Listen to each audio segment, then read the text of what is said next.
Hi everyone, once again, this is Quinn Russ from MSCM 1250. I'm coming to you to just give you a little synopsis of Chapter 11 from the ninth edition of our textbook entitled Communication, Making Connections by Siler Beal Mazer, uh, copyright 2014, Upper Saddle River, New Jersey, Pearson Education.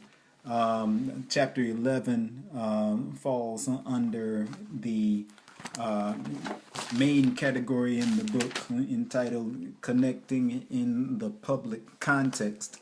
And in this particular chapter, the topic was informative speaking. So in terms of what informative speaking is, it can easily be defined as speaking whose purpose is to transmit news or knowledge. Unlike persuasive speaking, which is aimed at influencing attitudes or behaviors. Now, this type of speaking is important because approximately 75% of America's workforce is now employed in situations that require such a speaking skill, whether that situation be one in which someone has to explain a task such as equipment maintenance or equipment activation, or a situation in which someone has to explain the origin and relevance of a historical event or a recent natural science breakthrough. It's an important skill to have. Now, and of course, that is one of the reasons informative speaking is such a powerful tool that we can use. Now, in order to be better informative speakers, there are some things that we can do in particular. And the first thing you have to be able to do is choose an appropriate topic for your speech. In order to do that, first you can just realize that there are a lot of topics that are potential topics for an informative speech. The trick is to choose the one that will work best in a particular situation. So some things to take into consideration are which topics interest you, and which topics do you already have some knowledge about, and as well as which topics you can expand your knowledge on. Now, of course, when you choose this topic, the book says that it should also be of interest and potentially useful for the listeners. So, of course, they should be able to see what they can get out of listening to it.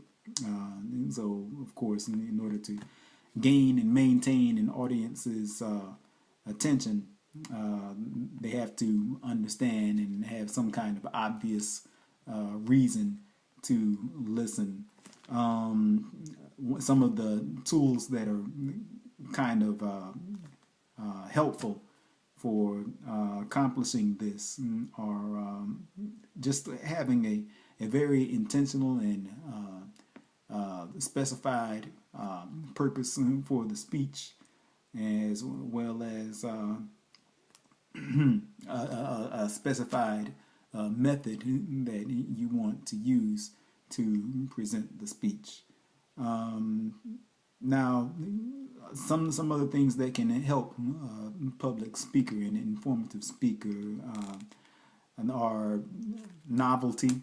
Novelty is something that can help to gain and maintain the attention of the listeners, as well as the idea of, like I said before, relevance to the lives of the listeners.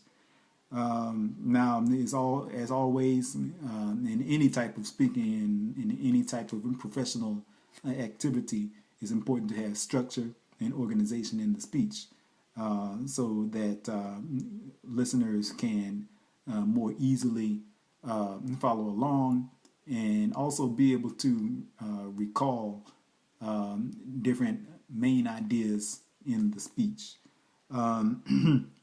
And of course, once the main ideas are established and the structure of the speech is established, in delivering the speech is important to, as the book says, deliver it clearly, directly, and understandably.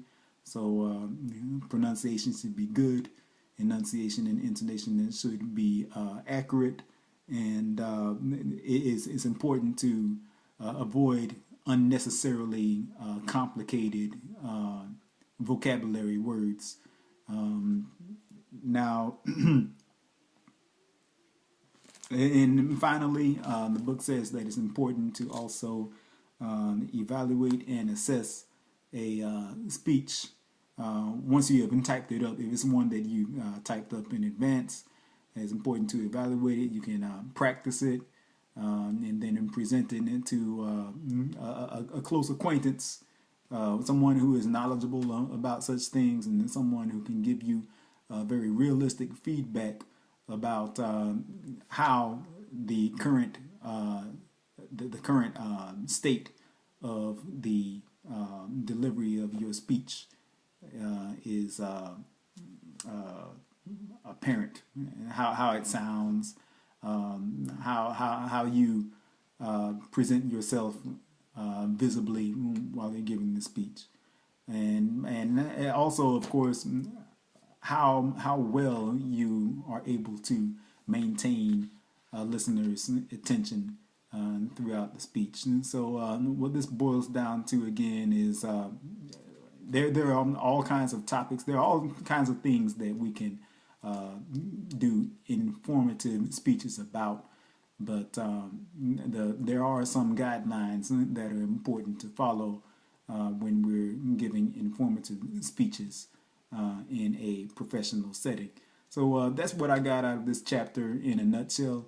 Overall, I hope to hear what you all have to say as well. Thank you very much.